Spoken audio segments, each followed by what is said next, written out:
Good morning, नमस्कार। स्वागत है आपका हमारे चैनल जीएस स्टडी 94 में। और दोस्तों मैं यश। तो दोस्तों एक बार फिर आपके सामने दैनिक जागरण के न्यूज़पेपर का एडिटोरियल लेकर आए हैं। और जो आज का विषय है वो है नफरत का बाजार खोलने वाले। ठीक है, हमने अभी इससे पहले एक वीडियो अपलोड किया था ईरान जैसे देश को लेकर कि इस प्रकार से वहाँ पे हिजाब विरोधी प्रदर्शन हो रहा है और जो वहाँ की सरकार है इन विरोध प्रदर्शन करने वालों के ऊपर किस प्रकार से फांसी की सज़ा, गोली चलाना, मतलब तमाम तरह के उत्पीड़न, जितना गंदा से गंदा, खतरनाक से खतरनाक हो सके उतना खतरनाक कानून के माध्यम से उनका उत्पीड़न करना। तो कुछ महाशय को बड़ा बुरा लगा था, उन्होंने पूरा 2-4 पन्ने का पूरा चिट्ठा लिख के भेज दिया था हमें। हालांकि वो कॉपी पेस्ट ही था। वो किसी न किसी प्रकार से ईरान जैसे हुकूमत को बचाने का प्रयास कर रहे थे। चलिए, अपनी अपनी विचारधारा है, ठीक है, और यहाँ पे एडिटोरियल की पढ़ाई होती है। सबसे पहली बात यह है, जो आपकी विचारधारा होनी चाहिए वो निष्पक्ष होनी चाहिए। यदि आप किसी सरकार, किसी संगठन, किसी भी देश के बारे में यहाँ पर क्रिटिसाइज कर रहे हैं तो इसका मतलब ये नहीं कि आप उससे नफरत करते हैं। हो सकता है कि उसकी कुछ पॉलिसी इम्प्लीमेंटेशन से आपको दिक्कत हो रही हो, ठीक है, सही तरीके से क्रियान्वयन नहीं हो रहा, इसलिए उसके बारे में हम यहाँ पर बताते हैं। एक तरह से कह सकते हैं कि दिशा और दशा तय किया जाता है, ठीक है। और संसार का कोई भी देश हो, यदि वहाँ का जो पत्रकार है स्वतंत्र और निष्पक्ष नहीं करेगा तो वहाँ धीरे धीरे वहाँ से लोकतंत्र खत्म हो जाएगा। इसलिए जब पत्रकार कोई पत्रकारिता करता है तो चीज़ों को ऐसे दृष्टिकोण से रखता है कि मान के चलिए वहाँ के जो लोग हैं, जो पीड़ित हैं, उनकी बात उठाता है। पर कुछ लोग आपसी मुद्दा उठाकर लोगों को गाली गलौज देने लगते हैं। आज हम बात करेंगे नफरत का बाजार खोलने वाले। तो जैसा कि आपको पता है, कंटेंट से ही पता चल गया है कि आज हम क्या बात करेंगे।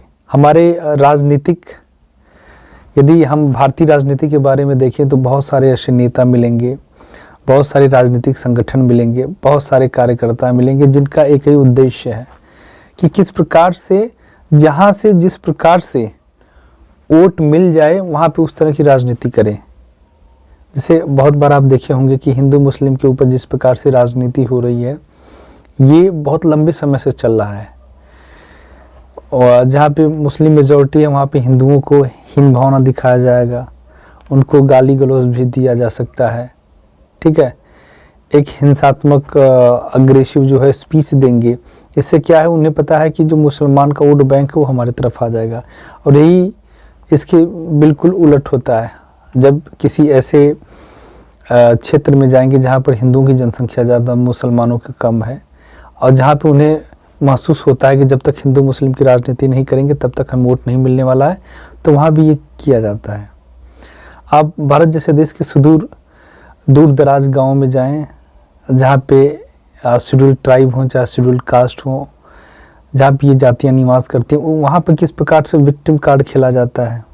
आपने देखा होगा कि उसी से रिलेटेड जातियों को लोग टिकट देते हैं। उन्हें पता है कि वहाँ पे उनका सहानुभूति मिलेगा और ये जीत जाएगा।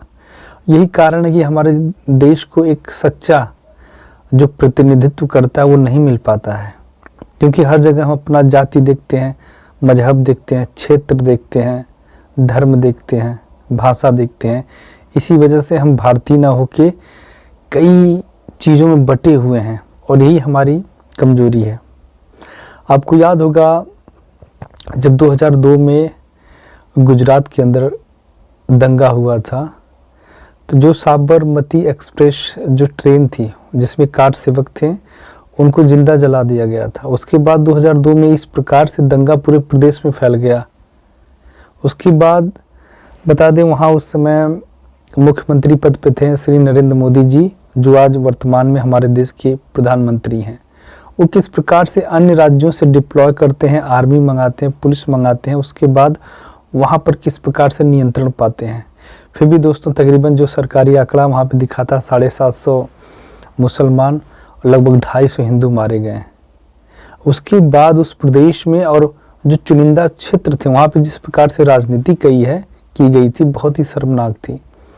हमेशा एक विक्टिम कार्ड खेला गया मुसलमानों के हित के लिए, मुसलमानों का हितैषी बनने का लोग प्रयास किए। हालांकि मुसलमानों को भी ये धोखा ही दिया गया कि मुसलमानों के अधिकारों के लिए हम लड़ेंगे, मुसलमानों के ज़रूरत के लिए खड़े रहेंगे उनके साथ। जैसे ही उनको अपना वोट मिल गया उसके बाद उसी हाल में छोड़ के चले जाते थे।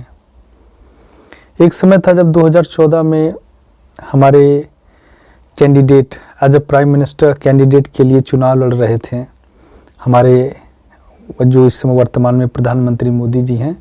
तो कई सारे नेता, कई सारे राजनीतिक संगठन ये आरोप लगा रहे थे कि यदि हमारे देश का गलती से भी प्रधानमंत्री नरेंद्र मोदी जी होते हैं तो वही हश्र होगा जो 2002 में गोधरा हत्याकांड हुआ था। सोचिए, इस प्रकार से किस लोगों को डराया जाता था, लोगों के अंदर एक डर पैदा किया जाता था कि जिस वजह से लोग भारतीय जनता पार्टी को वोट न दें। और यहाँ तक कि हमारे देश के कुछ प्रगतिशील और कुछ उदारवादी जो बुद्धिजीवी नेता लोग थे वो अमेरिका तक को खबर कर दिए कि भैया ये बहुत ही खतरनाक आदमी है, ऐसे लोगों को अपने यहाँ कभी बुला मत लेना। वही अमेरिका वालों को थोड़ा पता है नहीं कि यहाँ नरेंद्र मोदी का क्या वास्तविकता है, क्या स्थिति है, इन लोगों की वजह से। क्योंकि उस समय जो है केंद्र सरकार में सत्ता में थी आपकी कांग्रेस, उसने प्रतिबंध लगा दिया कि भैया जीवन में कभी भी मोदी जी को वीज़ा नहीं मिलेगा। और वही अमेरिका जैसे ही ये प्रधानमंत्री बनते हैं हाथ फैला दिया कि भैया आप आएंगे कि नहीं, जल्दी आइए। उसके बाद उसने सारी बातें बताई कि भैया जो केंद्र सरकार से, जो कांग्रेस के माध्यम से हमें जानकारी मिली थी, जो दबाव बनाया गया था, इसलिए हमने ऐसा किया। सोचिए, उत्तर प्रदेश जैसे राज्य के बारे में बता दूं, जब यहाँ पे शासन था आपका अखिलेश यादव का, चाहे मुलायम सिंह यादव की मैं बात करूं, यहाँ पे देखिए कोई इम्पीचमेंट की बात नहीं हो रही, पर उस समय इनके ऊपर ऐसा आरोप लगा कि मुसलमानों के एक वर्ग को, मुसलमानों के वोट को पाने के लिए जिस प्रकार से इन्होंने इम्पीचमेंट किया, तुष्टीकरण किया, स्पेशली मुस्लिम महिलाओं को लैपटॉप देना, 12th पास होने के बाद उन्हें अलग से पैसे देना, जो उनका क्या बोलते हैं वो, जहाँ पे मुर्दा, मतलब जहाँ पे शव को कब्रिस्तान के सुंदरीकरण के लिए अलग से सोचिए बजट पेश करना, मदरसों में मतलब नए नए लोगों की नियुक्ति करना एज अ टीचर। तो ऐसी तमाम तरह की चीज़ें जब ये करने लगे तो यहाँ के प्रदेशवासी जो है इस चीज़ को जान चुके थे कि कहीं ना कहीं इम्पीचमेंट हो रहा है। और ये होता है, मायावती आती हैं तो स्पेशली कहते हैं भैया चाहे एससी हो चाहे एसटी हो, उनकी मैं नेता हूँ, मैं दलितों की नेता हूँ और दलितों के लिए मैं कुछ भी कर सकती हूँ। सपा के ऊपर हमेशा जो है कि आरोप लगता है कि ये यादवों और मुसलमानों की पार्टी है। तो ये ऐसे ही आरोप नहीं लगे हैं, कुछ चीज़ें हैं जो वास्तविकता हैं। लोग मतलब कोई भी अवसर नहीं छोड़ते हैं। ओवैसी को ले लीजिए, हैदराबाद में जो उन्होंने अपना बनाया है, हमेशा वो मुसलमान की राजनीति करते हैं। ऐसा लगता है कि भारत जैसे देश में ठीक मुसलमान की वही स्थिति है जो पाकिस्तान के अंदर हिंदुओं की स्थिति है। आपको बता दें, पाकिस्तान के अंदर हिंदू आज भी ये कंफर्म डिक्लेयर नहीं हो पाए कि वहाँ के नागरिक हैं क्या। सोचिए, अभी एक हफ्ते पहले की घटना है, एक हिंदू महिला का जिस प्रकार से उनका शव छत बिछत किया जाता है, उनको मारा जाता है, वो अपने आप में बहुत ही गंदी मानसिकता का परिचायक है। आज भी देख सकते हैं कि वहाँ के कुछ लोग हैं जो धार्मिक उन्माद से पीड़ित हैं और आए दिन जबरन वो हिंदू महिलाओं से निकाह करते हैं, फिर उनका धर्म परिवर्तन करते हैं। यदि ऐसे में कोई विरोध कर दे कोई हिंदू तो उसको तुरंत उसकी ज़िंदगी समाप्त कर देते हैं। आज गिनती के बच्चे कुछ बच्चे हैं जो हिंदू हैं, पूरी तरह से अल्पसंख्यक हैं वहाँ पे, ठीक है। तो ये चीज़ें हैं, नफ़रत का बाज़ार खोलने वाले।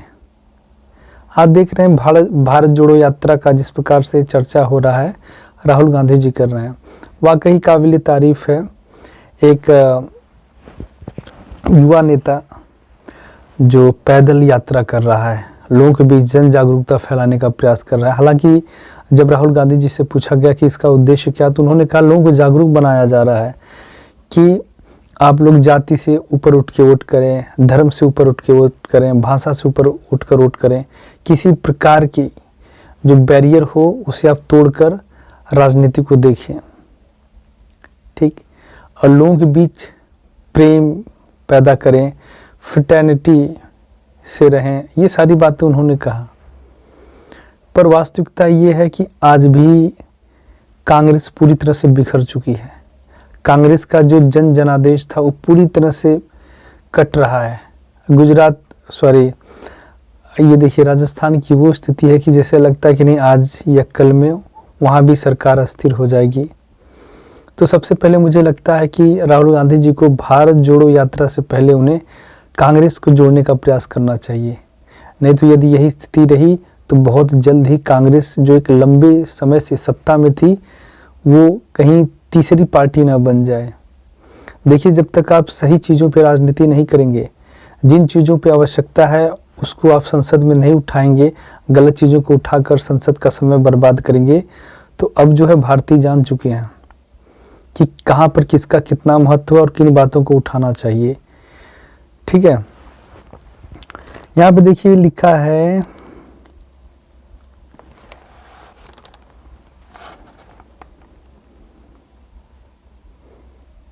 2014 में मोदी को चुना, तब उनकी राजनीतिक चैतन्यता और अधिक प्रखर हो चुकी थी। 2019 तक यह देश समझ चुका था कि उनका चयन सही था, जो नरेंद्र मोदी के आने से सशंकित थे।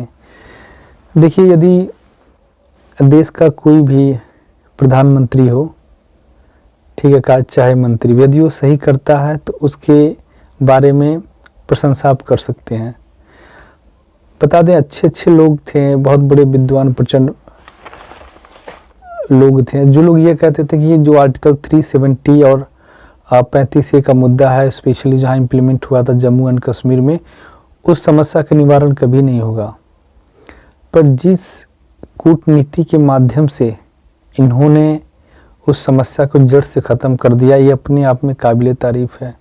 यही कारण है कि जो दूसरा कार्यकाल मिला है इतना बड़ा जनादेश के साथ मोदी जी को, ये इसे आप झुटला नहीं सकते। और विरोध किसका नहीं होता है, विरोध सबका होता है। पर ये वास्तविकता, जब कभी भी आपको लिखने का अवसर मिले, लोगों के बीच में कुछ कहने का अवसर मिले, तो आप इस बात को ज़रूर रखिएगा। सोचिए आए दिन जिस प्रकार से राम मंदिर को लेकर, बाबरी मस्जिद को लेकर आए दिन कहीं न कहीं भारत के किसी न किसी क्षेत्र में दंगे हुआ करते थे, आपसी मनमुटाव हुआ करते थे, आज वो स्थिति है कि पूरी तरह से वो खत्म हो गया है। तो ये जो सारी चीज़ें दिख रही हैं, जिस प्रकार से वैश्विक स्तर पर हमें सराहा जा रहा है, भारत जैसे देश को G20 देश का मेज़बानी करने का अवसर मिला है, क्या आप इसे छोटी बात समझते हैं? ये अपने आप में बहुत बड़ी बात है। अब भारत जैसा देश वैश्विक मंचों का प्रयोग करके अपनी बात रख सकता है, और जो हमारे शत्रु देश हैं, चाहे वो चाइना हो चाहे पाकिस्तान, उनको पूरी दुनिया के सामने एक्सपोज कर सकता है कि किस प्रकार से भारत जैसे देश के विकास में ये लोग पत्थर और कील फेंकने का काम कर रहे हैं। आए दिन कहीं न कहीं किसी प्रकार से घुसपैठिए हमारे देश में प्रवेश कराते हैं और कहीं न कहीं बम ब्लास्ट करते हैं। इससे पूरी वास्तविकता पता चलेगी कि पाकिस्तान और चाइना जैसा देश का जो उद्देश्य बस यही है कि भारत जैसे देश को अस्थिर कर देना, बर्बाद कर देना। ठीक, तो आज के लिए इतना ही। नमस्कार, धन्यवाद।